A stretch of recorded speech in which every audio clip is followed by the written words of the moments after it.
পর্দা নিয়ে শিক্ষা ব্যবস্থার সপ্তম শ্রেণী কথা বলে দেখেন, এই বইয়ের ভিতরে কিছু গল্প, কাল্পনিক কিছু গল্প উল্লেখ করা হয়েছে, যে গল্পের মাধ্যমে পর্দার প্রতি একটা ঘৃণা বিদ্বেষ ছড়ানো হয়েছে। জোরে বলে নাউজুবিল্লাহ। গল্পগুলো অনেক ধরনের, হয়তো বলার সময় নাই। একটা গল্প, বাড়িতে আগুন লাগছে। দেখেন আমার মা বোনদেরকে পর্দার প্রতি কতটা ঘৃণা বিদ্বেষ ছড়ানোর জন্য বর্তমান শিক্ষা ব্যবস্থায় পাঠ্য পুস্তকের ভিতরে কিছু কিছু বিষয় এমন ভাবে তুলে ধরা হয়েছে যা এই শিক্ষা ব্যবস্থাকে ধ্বংস করে দেওয়া হয়েছে। কথা বলে ঠিক কিনা? আমাদের ভবিষ্যৎ প্রজন্মদেরকে আরো গোমরাহির পথে নিয়ে যাওয়ার জন্য, তাদেরকে ভুল পথে পরিচালিত করার জন্য, আমাদের সন্তানদেরকে আল্লাহমুখী দ্বীনমুখী না করে তাদেরকে এমন কিছু ভুল শিক্ষা দেওয়ার জন্য কিছু বইয়ের ভিতরে নতুন নতুন কিছু কথা ঢুকানো হয়েছে। কথা বলেন না কেন? পর্দার ব্যাপারে দুই একটা কথা বলে যাই, যেহেতু মা বোনদের কথাই বলে ফেলে দিচ্ছি। একটু হচ্ছে আপনাদের, কষ্ট হচ্ছে আপনাদের? এদিক এদিক এদিক আমার দিক খেয়াল করেন। তাহলে বাড়িতে আগুন লাগছে, গল্পটা শোনেন। বাড়িতে আগুন লাগছে, মহিলা বোরকা পরে পর্দা করেন, বাইরে তাকায় দেখতেছেন বাইরের কিছু পুরুষ মানুষ বাড়ির আগুন নিভানোর কাজ করতেছে। সে চিন্তা করলো, বাইরে যেহেতু পুরুষ মানুষ, আমি পর্দা করি, আমি বাইরে যাব না। এই কথা ভেবে মেয়েটি ঘরের ভিতরে খাটের নিচে গিয়ে অথবা যে কোনো একটা জায়গায় আশ্রয় নিলেন। পরে কি হলো, আগুনে পুড়ে মেয়েটা মারা গেল। তার মানে কি বুঝাইলো, যে একটা মেয়ে বোরকা পরে পর্দা করে, বাইরে পুরুষ মানুষ আগুন নিভায়, এজন্য পুরুষদেরকে দেখে আর ঘরের বাইরে গেল না, পর্দাকে বেশি প্রাধান্য দিতে গিয়া মেয়েটা আগুনে পুড়ে মারা গেল। বলেন তো এই গল্প কি কোনো পাগল বিশ্বাস করবে? কিন্তু আমাদের কমরমতি ছাত্র ছাত্রীদের মাথার ভিতরে এই মেসেজ গুলো ঢুকিয়ে দিয়ে বলা হচ্ছে, তার মানে কি বোরকা পরো না। কথা বলেন নাকি আপনারা? রাগ করতেছেন? বোরকা পরে আগুন যারা নিভাইতেছে তাদের সামনে দিয়ে হেঁটে যাওয়া যাবে না? এই গল্প বিশ্বাস করা যায়? হ্যাঁ, এই গল্পে বিশ্বাস করা যায়? বাড়িতে আগুন লাগছে, কথা বলেন নাকি?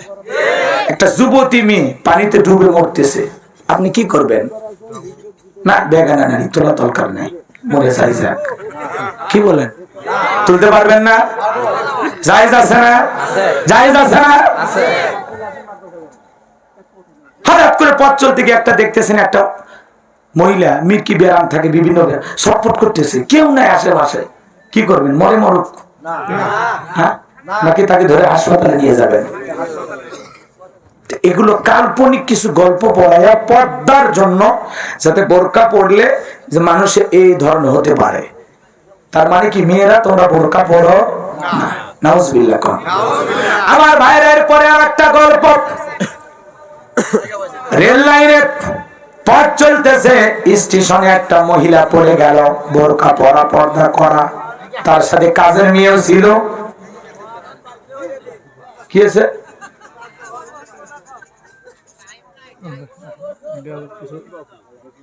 মানে এই শিক্ষা ব্যবস্থার ভিতরে এই জিনিসগুলো ঢোকানো হয়েছে, এটা জানা আপনার জরুরি না। আর এটা যারা বোঝে না তারা কি এটা আগে দরকার। আমাদের শিক্ষা ব্যবস্থা, আপনার ছেলে মেয়েকে যে স্কুলে পাঠাচ্ছেন তারা কি শিখতেছে এই বিষয়টা আপনার জানা দরকার নাই। শিক্ষা ব্যবস্থায় নতুন করে এগুলো ঢুকিয়ে দেওয়া হয়েছে, যা পড়ে যা বুঝে আপনার আমার মেয়েরা ভবিষ্যতে বোরকা পড়তে চাইবে না, আর বোরকা পরা মানুষদেরকে তারা ভালো চোখে দেখবে না। একটা ঘৃণা ছড়ানোর জন্য এই বানোয়াট কাল্পনিক গল্পগুলো শিক্ষা ব্যবস্থার ভিতরে নতুন করে ঢুকিয়ে দেওয়া হয়েছে। এই মেসেজটা আপনাকে দেওয়ার দরকার নাই আমার। কথা বলেন না কেন? না বুঝে যদি থাকেন তো আমার কিছু করার নাই, সমস্যা নাই, আমি দোয়া করে দেব। 12টা বেজে গেছে, সমস্যা নাই। আমি আবার জোর করে ওয়াজ শুনাই না, আমি অন্যরকম বক্তা। এদিক খেয়াল করেন তো, ওই বোরকা পরা মেয়েটা স্টেশনে পড়ে গেছে, কথা বুঝতে পারছেন? তার সাথে কাজের মেয়েও ছিল। তো কিছু কুলিয়ে গিয়ে এসেছে মেয়েটাকে তোলার জন্য। তখন ওই কাজের মহিলা বলতেছে, না আমার ম্যাডাম পর্দা করে, বোরকা পরে, তোমরা ধরো না, টাচ করো না, যাও। কথা বুঝেন নাই? তারপরে কি হলো, আধা ঘন্টা মহিলাটা এইভাবেই পড়েছিল। কত ঘন্টা? আধা ঘন্টা পরে আর একটা ট্রেন আইসা মহিলাটার দেহ ছিন্ন বিচ্ছিন্ন করে দিয়ে গেল। বলেন তো এই গল্প দুনিয়ার কেউ বিশ্বাস করবে? আপনারা কোন একটা মানুষ আধা ঘন্টা পড়ে থাকে, তার মানে কি এই গল্পগুলো তারা বুঝাচ্ছে যে বোরকা পরে ট্রেন ভ্রমণ করতে যায় এই ঘটনাটা ঘটছে। আরে ভাই, শাড়ি পরার পরে তো অনেক মা বোন দুর্ঘটনার শিকার হয়েছে। শাড়ি পরে মোটরসাইকেলে উঠছে, শাড়ির আসল পেঁয়াজ চাকার সাথে লাগিয়ে মরিয়ে গেছে, ফাঁস খাইছে, দুর্ঘটনা ঘটছে। এরকম হয় নাই? বলেন হয় নাই? রিক্সাতে এক বোন 3 পিস পরে যাইতেছে, ওই 3 পিস পরে ওড়নাটা পেঁয়াজ লাগিয়া রিক্সার চাকার সাথে, দুর্ঘটনা ঘটতে পারে না? কেবল বোরকা পরলেই ঘটনা ঘটবে, তার মানে কি বোঝানো হয়? বোরকাকে ওরা টার্গেট করেছে। কথা বলে ঠিক কিনা? এই গল্পগুলোর দ্বারা বোঝানো হয় তোমরা বোরকা পরো না, বোরকা পরলেই এত সমস্যা।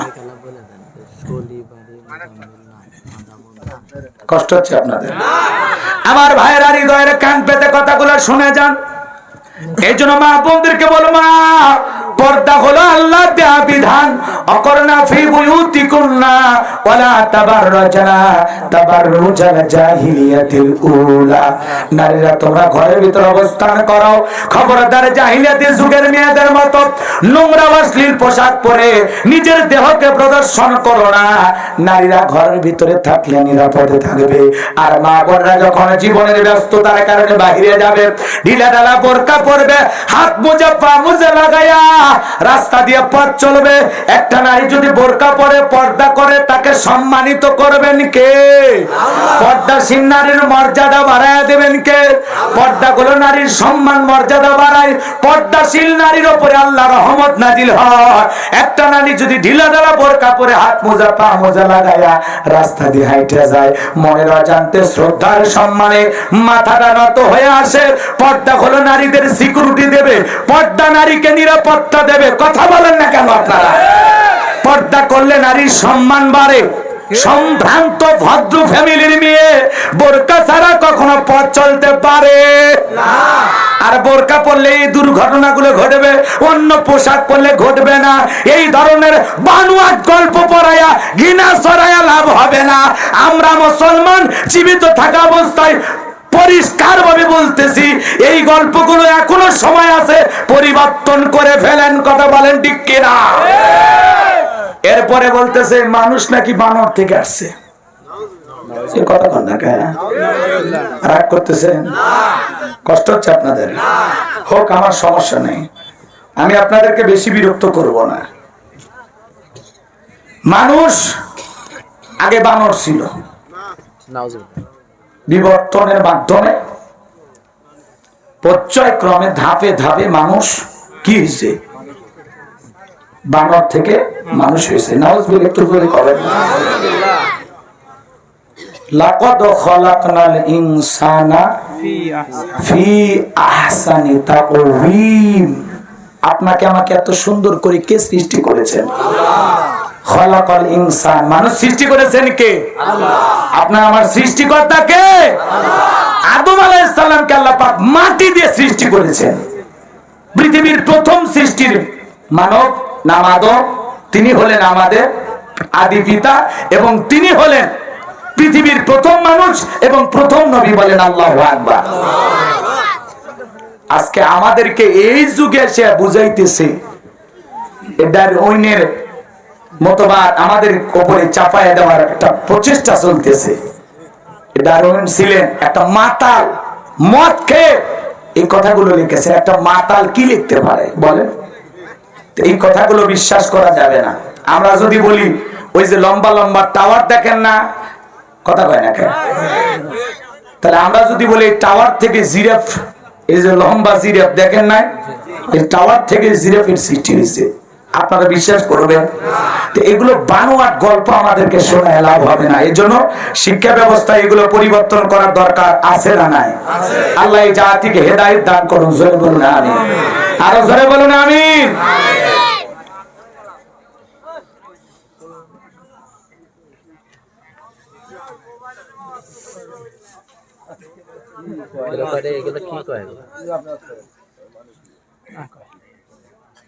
বুঝতে পারছি।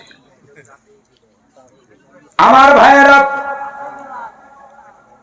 এই শিক্ষা ব্যবস্থায় যদি নতুন করে সন্তানদেরকে এইভাবে শিক্ষা দেওয়া হয়, ভবিষ্যৎ প্রজন্ম ধ্বংসের দিকে চলে যাবে। কথা বলেন ঠিক কিনা? এই জন্য আমরা এখনো যদি বিবেকবান মুসলমানেরা জাগ্রত না হই, দিন দিন আমাদের অবস্থা আরো খারাপ হবে। কথা বলেন ঠিক কিনা? চলুন সামনের দিকে যাই। আমার আল্লাহ বলেন, কুল্লু নাফসিম বিমা কাসাবাত রহিনা, প্রত্যেকটা ব্যক্তি তার নিষ্কৃত কর্মের ব্যাপারে আবদ্ধ থাকবে। আপনার কর্মের ব্যাপারে জবাব নেবেন কে? আল্লাহ। তাহলে আপনার আমার জীবনের প্রত্যেকটা বিষয় আল্লাহর কাছে জবাবদিহিতা করতে হবে। এই জন্য আল্লাহ পাক বলেন, কুল্লু নাফসিম বিমা কাসাবাত রহিনা, প্রত্যেকটা ব্যক্তি তার নিষ্কৃত কর্মের ব্যাপারে আবদ্ধ। তাহলে ওই ছেলেটা বাসর ঘরে বসে আছে, কথা ভুলে গেছে? মেয়েটা বলতেছে কাছে আসেন, বলে না যাওয়া যাবে না। কেন? হুজুর বলেছে মহারানা পরিশোধ না করে স্ত্রীকে স্পর্শ করা যাবে না। মেয়েটা চিন্তা করলো, বাবা এত কষ্ট করে গরু ছাগল জবাই করে 200-300 মানুষকে খাওয়া দিল, স্বামী যদি জীবনে আমার না হয় তাহলে 7 টাকা দিয়ে কি করবো? অতএব আমার টাকা লাগবে না, আমি আপনাদের মাফ করে দিলাম। তাহলে এটা মাফ চাওয়া না ব্ল্যাকমেইল করা? এর কথা বলে না কেন?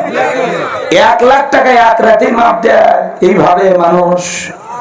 আপনি যদি পুরুষ হয়ে থাকেন, আপনার কাছে এতটুকু অনুরোধ, ভাই বিয়ে করার আগে এদিক 50,000 হোক, 30,000 হোক, 40,000 টাকা হোক, বাসর ঘরে হোক অথবা বিয়ে করার সময় সবার সামনে হোক, 50,000 টাকা, যে মহারান 1 লাখ আমি 50,000 টাকা দিয়ে দিলাম, বাকি 50,000 টাকা আমি অল্প সময়ের মধ্যে পরিশোধ করবো, অথবা আমার এই সাধ্য আছে আমি এটা দিলাম। কথা বলেন না কেন?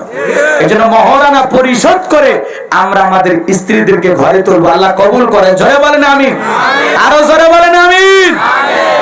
মনে থাকবে মুসলমান, কষ্ট হবে না আপনাদের? তাহলে আপনি আমি যা করতেছি দিনের আলোতে রাতের আধারে গোপনে প্রকাশে সব আল্লাহ লিখতেছেন।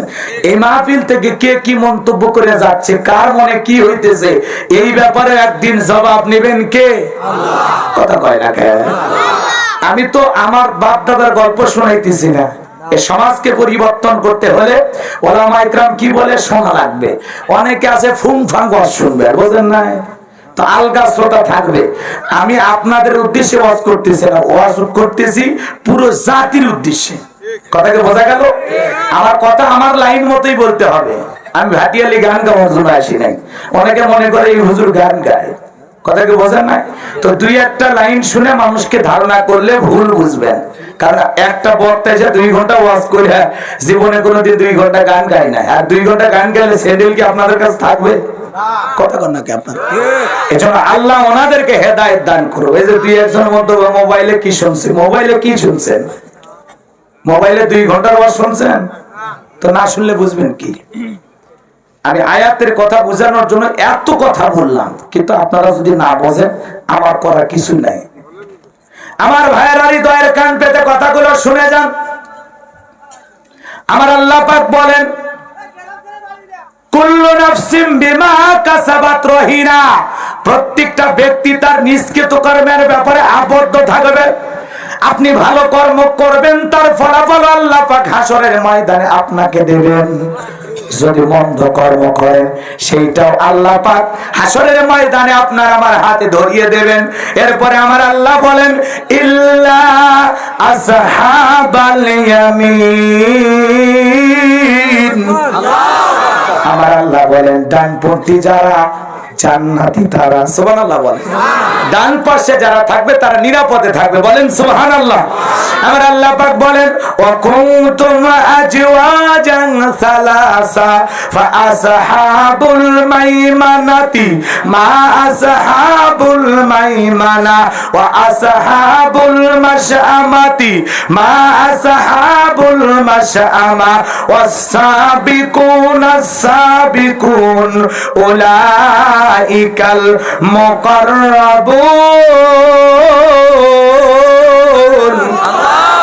আমার আল্লাহ সূরা ওয়াকিয়ার ভিতরে জানায়া দিলেন, কঠিন কিয়ামতের ময়দানে আল্লাহ মানুষকে 3 শ্রেণীতে বিভক্ত করবে। এর মধ্যে 1 নাম্বার ডানপন্থী যারা, জান্নাতি তারা, ডানপন্থী যারা নিরাপদে থাকবে তারা, বলেন সুবহানাল্লাহ। এরপরে আমার আল্লাহ বলেন, ফি জান্নাতি ইয়াতাসাআলুন।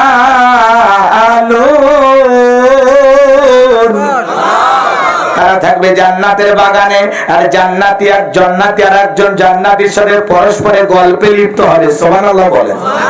জান্নাতে যাওয়ার পরে একজন জান্নাতি আর একজন জান্নাতীর সাথে পরস্পরে কি করবে? গল্প করবে, জিজ্ঞাসাবাদ করবে। বলেন আল্লাহু আকবার। আমি যদি দোয়া করি, আজকে মাহফিলের পাশে বসে আমার মুরব্বী, আল্লাহর কাছে দোয়া করলাম, আল্লাহ আবু তাহের মুরব্বীকে যেই জান্নাত দেবেন, দয়া করে আল্লাহ আমারেও একই জান্নাত দেবেন। আল্লাহ যদি দয়া করে মুরব্বীরে জান্নাত দেয়, আমারেও দেয়, জান্নাতে একে অপরকে কি করা যাবে? চিনা যাবে, পরিচয় হবে। কথা বোঝা নাই? জান্নাত যদি আল্লাহ দুজনকে একই জান্নাত দেয়, তাহলে জান্নাতের ভিতরে একে অপরকে চিনতে পারবে। দেখেছি না মনে হয়? আপনার বাড়ি আমার বাড়ি পাশাপাশি তো, মাশাআল্লাহ। আল্লাহ দয়া করে আমাদেরকে একই জান্নাত দিয়েছেন। কথা বোঝেন নাই মনে হয়? আর একটু ভেঙে বললেও কষ্ট হবে আপনাদের। আল্লাহর পয়গাম্বর মূসা আলাইহিস সালাম আল্লাহকে ডেকে বলে, আল্লাহ আমারে কি জান্নাত দেবেন? আল্লাহ বলে, নবী মানুষ কেন জান্নাত দেব? অবশ্যই জান্নাত দেব। বলেন সুবহানাল্লাহ।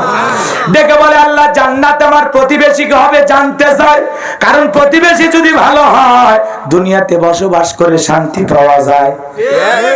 আপনার পাশের প্রতিবেশী লোকটা যদি ঝগড়া করে, কথায় কথায় যদি চলাচলের রাস্তায় ব্যারিকেড দেয়, বেড়া দেয়, দিয়ে বলে আমার সাথে ঝগড়া করে আমার বাড়ি ধার দিয়ে হেঁটে যেতে দেবো না, ঝগড়া করে যদি ব্যারিকেড দেয়, অবস্থা ভালো না খারাপ? ওই জায়গায় বসবাস করে বিরক্ত লাগবে, তাই না? শত্রুর সাথে বসবাস কর। আবার আপনার বাড়ির পানি নেমে আসে, ওই পানি যদি বন্ধ করে দেয়, লোকটা ভালো না খারাপ? তাহলে এইরকম লোকের সাথে প্রতিবেশী যদি ভালো হয়, বসবাস করে শান্তি পাওয়া যায়। আর প্রতিবেশী যদি ঝগড়াতে হয়, ওই জায়গায় বসবাস করে জীবনে কোনো শান্তি পাওয়া যায়